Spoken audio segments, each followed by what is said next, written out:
Hello, my little geeks and freaks. Welcome back to one of my book bowl videos where I will go through a massive bowl of books and hopefully not lose my sanity in the process. Today's book review is on Ruin My Life by Luna Pierce. And before I get into this book review, I just want to say I have been posting a condensed review on my TikTok and Instagram. And I am fangirling so hard right now. The author of this book, Luna Pierce now, okay? The author has commented on both of my reviews for Untamed Vixen and Villain Era. And I screamed each time she did it, and I squeal. She likes it, she comments, and I die a little bit because I just can't believe it. Like, I'm nobody. And oh my God. I know it's not like I probably sound really crazy, but liking the series as much as I do and having the author like comment makes me so happy. Don't judge me. Regardless, let's get into the summary and let's talk about it a little bit, you know? Also, before I get into the summary, I said this is the third book of the Sinners and Angels series, and it is not. At least I don't think so. One website told me it's the third book. Another website told me it's the fourth book, and there is a book before Untamed Vixen that I should have read. And another website told me that this is the last book, and the other two books should have been read before Untamed Vixen. So I'm hoping I don't miss out on much information. I felt like the book didn't give me anything that I felt like I was missing, but we shall see. I'm not crying right now. I was very upset about it earlier. You guys know I really do like having it linear. Even though they're standalones, they still, like, there's a recommended order, and I just wish that I had done it right. Regardless, it is what is done is done. I'm just gonna have to do a little bit more looking next time, I guess. Anyway, let's get into the summary. So we've seen Cora in the last two books, and she's always been like this bubbly, sassy, wants to drink and party kind of girl. Love her. Absolutely love her. And there are two other characters that we have seen in the last books briefly. Well, briefly, which is Alec and Miller. They will also be big parts of this book. Anyway, Cora is an interior designer, and she's currently working on this massive project that can make or break her career.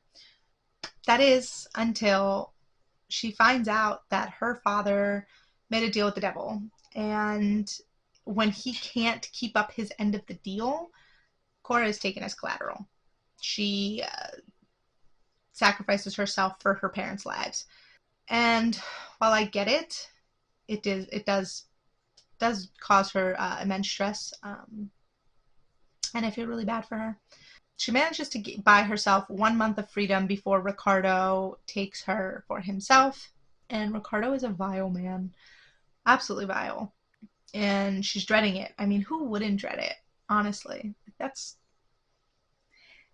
Listen, okay, I'm sure there are some really good books where a girl is taken as collateral. In fact, I have read one that I really liked on the Galatea app. Uh, but this guy is just creepy, disgusting, vile. He's not what would make a good book. Anyway, with 1 month of freedom, she kind of just wants to enjoy her life and spend time with people and do the things she probably wouldn't have done if she didn't have this time limit. And within this month, she finds out her friends, June and her boyfriends, have been lying to her. She finds out Miller and Alec have feelings for her, which she feels like she's missed out on, and now she's lost time with them that she could have had, and she's developing these attachments to three very hot, very considerate, very in their own way romantic too men. And it's hurting her more inside. While she thought she was going to enjoy her last month, it feels like it's making it harder to leave her life behind. She's spiraling. The more time that passes, the more she spirals. Nothing seems to be going right. She doesn't know how to handle her emotions. She's trying to lock it all away, but there's only so much she can contain before she explodes. But being in a relationship with two dangerous men, and one who is willing to become dangerous for her, Cora finds herself gaining hope at the prospect of freeing herself from the situation she's in. Will these three men be able to give her what she wants and needs and save her from a life of ruin? You should read it. It is amazing what they go through. It is amazing the emotions that I felt from each character, especially from Cora. I highly recommend it. This is my second time reading this book, and I mean, it's like better than the last time, honestly. I do want to warn you guys, the author does put trigger warnings in her books. Just read your triggers. Make sure that nothing there on the list is too much for you. Your mental health matters. Things, you don't want things to make you despise a book because you read something that you probably wouldn't like or be able to handle. Now, if you don't have trigger warnings, which so far I don't think I have trigger warnings, but we shall see, just just know it's a good read. It's a very good read. Now, I have been worried about how I had mentioned that I've read this book before without the context of the previous two books. I was worried that I was missing a lot of information, and while it definitely did benefit me having read those two books prior, I do feel like the author was able to give you a lot of context that happened in the last two books without overwhelming you with it, but allowing you to read the book on its own without feeling like you're missing out. So that is very nice. It wasn't like in your face how it was done, and I felt like it was really helpful. And that's probably why I never had an issue reading it the first time. Now, I don't know if you guys remember from my review, if you've watched it, of Untamed Vixen, but Cora states this quote about how she's side character energy, and I thought it was really funny because I knew she would have her own book. Well, at the beginning of this book, Cora says, and I quote, "No, those are reserved for the main characters. And I'm not the main character of this story. Just a side character who probably gets killed off in the end." And oh my god, I love when she says shit like that. I'm sorry. I just think it's so cute because it's, I don't know. I don't know why I react so strongly to those comments. I like Cora. I really do. I do feel sad about how Cora views herself. Cora's very beautiful, and she kind of hides behind this mask she created. She's a people pleaser. She pretends to be bubbly even when she's suffering. She always puts on this like front for everybody to see so that they like her. That is her thought process. If I don't show what they want to see, then they won't like me and they won't like the real me. And she doesn't even feel like she knows who the real her is anymore. And she always does this thing where anything bad that happens to her, anything that really upsets her or traumatizes her, she puts in the back of her mind, like in a little folder. She has this coping mechanism of just burying it inside of her. Been there, done that, and there's no surprise why she's crashing as time goes on, as she gets closer to becoming Ricardo's pet. I hate that man. She doesn't really see herself as lovable. She doesn't believe that people stick around. She does have a pretty poor self-image of herself, and I don't think she should. Like I said, I think she's very pretty. I think she's very smart, and I think she's very resilient. Like, these three men have made it so obvious they want her, and she still doesn't completely grasp that, which it breaks my heart. Like, I really am sad that she sees herself that way. Now, the whole issue with this book is that Cora's parents made a deal with this man, Ricardo. They needed the money. They took out, from what I understand, a lot of money. They don't explicitly say. Regardless, they're unable to pay Ricardo back, and Ricardo comes a-knocking. And unfortunately, Cora gets out of her room to see what's going on. Ricardo sees her and is like, "You can be mine as their payment, or I can hurt them." And Cora, always putting others before herself, gives herself up. Now I'm pissed because her mom is sick, and that was the whole issue. And I don't think that's really a spoiler. It's just why they needed the money, and that's why they needed a lot of money. Now, Cora's pissed because her dad and mom did not tell her that her mom was sick, so she feels lied to by them. And she feels betrayed by them. And she doesn't blame her dad for getting the money, but she does blame them for not telling her and for keeping it a secret and going to a man who they wouldn't have been able to pay that kind of money back to. And again, she feels betrayed, like she's losing her life because of them. And I'm really upset with them because in my head, parents are supposed to protect their children all the time. And I know that things happen, and I know when you're faced with danger, you don't always react the way you should, but I feel like, at least me, if something were to happen and it was either me or my kids, like, I would first, without hesitation, I would sacrifice myself. My kids are most important. And the father didn't do that. Not really, anyway. And that definitely destroys her relationship with her parents, especially her father. Overall, I just feel like her parents failed her, specifically her father, because her father is what we're seeing most of. And it's because of their actions that Cora is spiraling. Cora is trying to find a way out of her sticky situation, but also feeling like there's no way out, and why she's having these strained relationships and this chaos in her mind. It's all because of these mistakes from her parents. I don't really want to talk about her parents the entire time. They kind of just, they failed her. There's no other ifs, ands, or buts about it. I just hate that that happened to her. Let's talk about the men in her life. Now, she's had interactions with Miller before in the previous books. She met Miller during Untamed Vixen, and they were staring at each other from across the bar, and she felt like it was like a connection. But you remember in my reviews, if you've watched them, Magnus and June, specifically those two, had controlled her romantic life. Um, Manipulated the situation, lied to her to make sure that she didn't end up with Miller, and that is what caused that issue. And then also, I'll get to him later, but Alec too, there was a connection there, and Simon and June made sure that there was nothing between them, like it was a forbidden thing. Like they honestly ruined two potential relationships, and Cora is going to have a lot of anger because now she's on borrowed time, and she's finding out they had feelings for her, and it's making her resent June for it because she's lost time with them. But I'll get into that. Miller is very mysterious, and he's got a temper, but he's able to control it. He's very controlling. He's very stubborn, but he's also very passionate, and he's very sweet when he wants to be, and he tries to be as honest as possible with Cora, which is something she really wants right now. It's just a lot of honesty. And I mean, he's great. He's great. He's also very well put together. He's something. Now, he isn't Dominic level. Like, Dominic was the head of the crime organization on their coast. He works for the head of the crime organization on his coast, but he lives in Cora's area because they joined forces, the two sides. They joined forces, and it would be better for him to be on that side to make sure everything goes smoothly.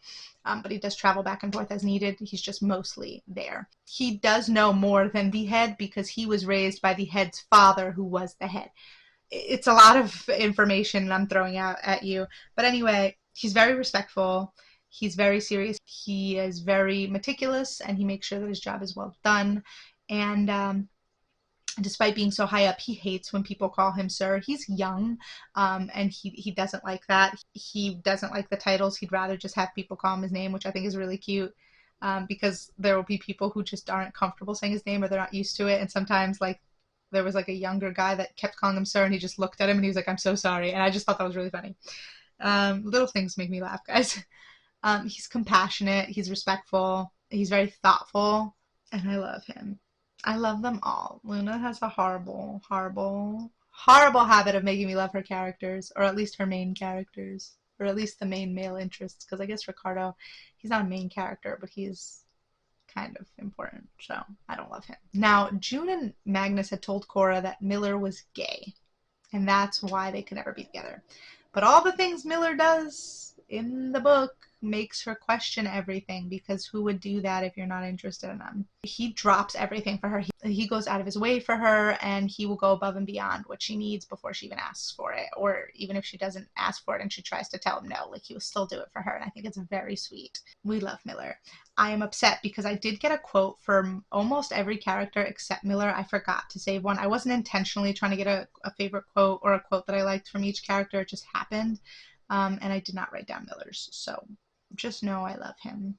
That's all that matters. Miller and Cora actually start this romantic journey together when Miller walks in on Cora after she has committed a crime, and he helps her cover up that crime with the help of Silver, who is another romantic interest that we'll get to in a minute. This starts the process of their relationship, which only breaks her heart more because she believes that it can't last, because obviously she is sold to another. I think it's here that Cora realizes how angry she is at June and her men, because the entire time, even throughout the book, like, she's noticing how they keep trying to, like, stop her from having a relationship with Alec and Miller, and even in previous books. And, it breaks her heart. And now that she's on borrowed time and she's seeing this, she's like, oh, like, I'm falling for these guys and it can't last and it's just going to break me more. And I think that's where, like, the spiraling really starts. Alec is June and her men's driver, and he'll occasionally drive, like, other men too, in the organization, like Miller, if, like, Dominic asks him to.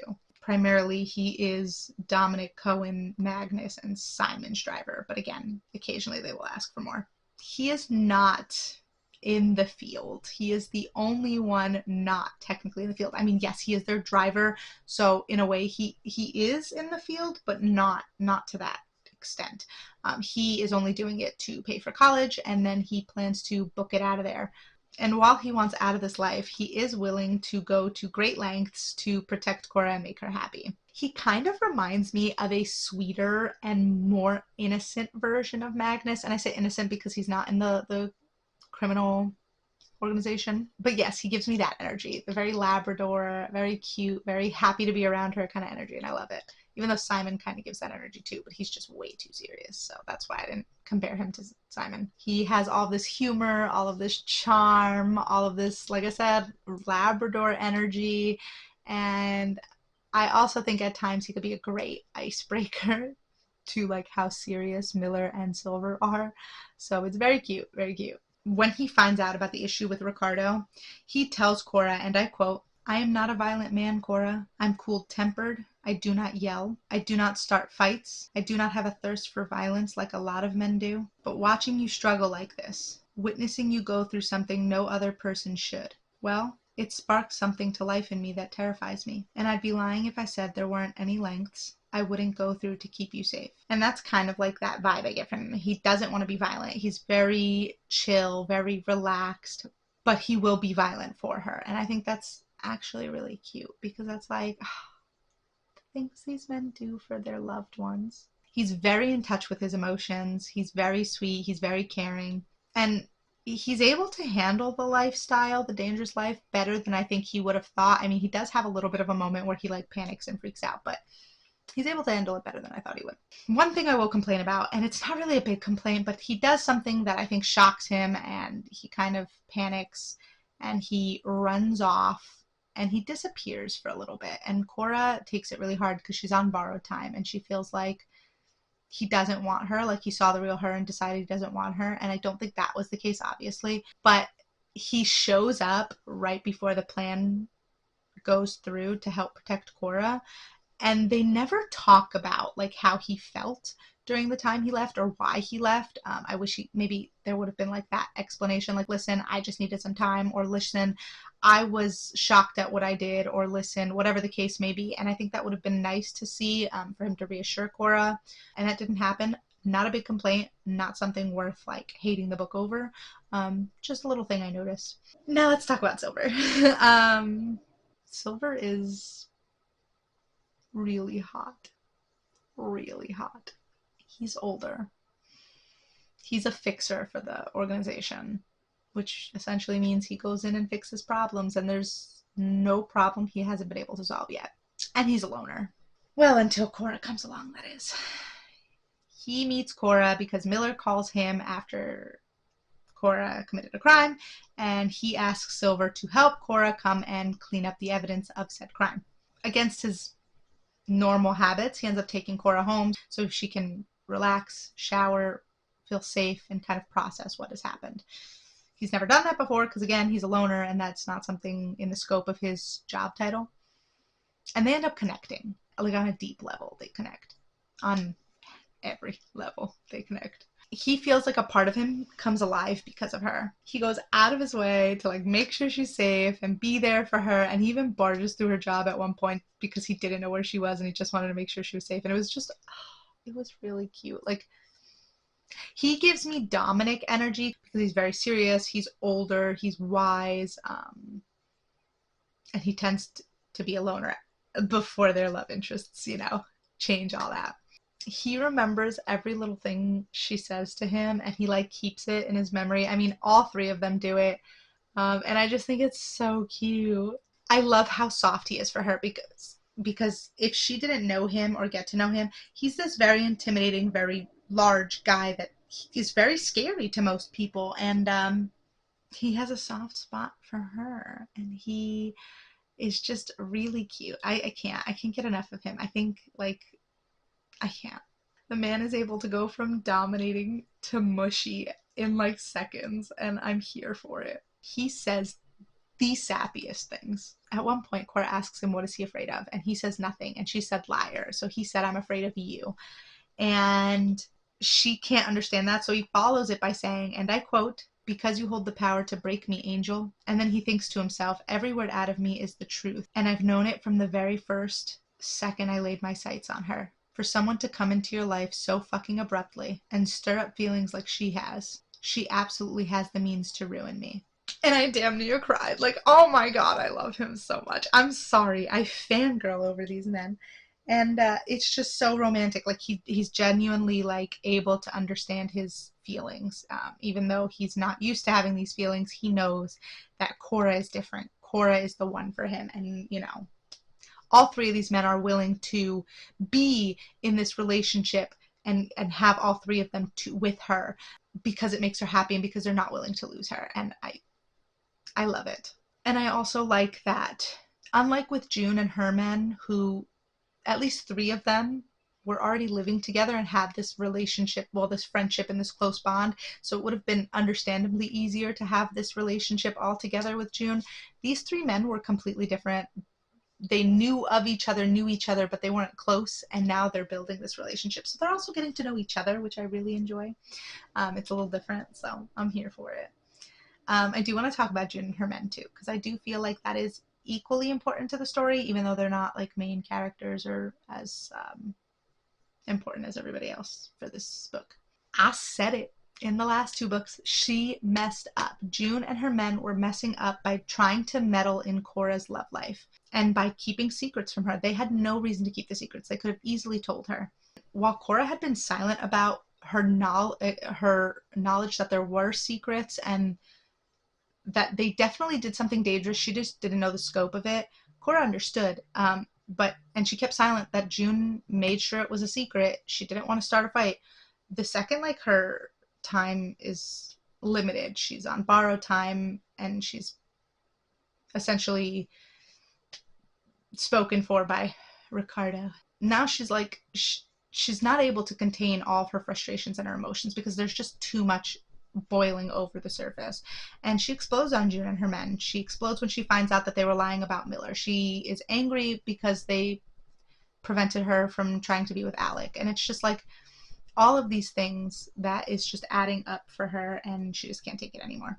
I get that they wanted to protect her. They do see her as a sister, but it's like wanting to protect somebody and meddling and getting into their love life and ruining potential connections. I just don't understand. Like, let her figure out if she wants that life. You don't have to figure it out for her. June hated when that happened to her. They should not have done it to Cora. Clearly, people don't learn their lessons. I still love June and her men, don't get me wrong, but this was a long time coming, like, obviously. And I'm glad they all came around and started to be honest with her, but it took Cora going off on them and then cutting them off for that to happen. And I think that sucks because, like, you pushed her past her limits. One thing I don't understand about Cora is that she knows June has these relationships with four men, especially when one was their enemy originally and now they're like close.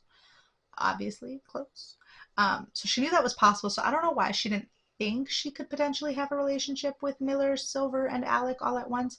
Obviously, again, you need the men to agree to that. But like it wasn't dawning on her that that was a possibility, and she was so stressed about the option of choosing if obviously she didn't belong to Ricardo.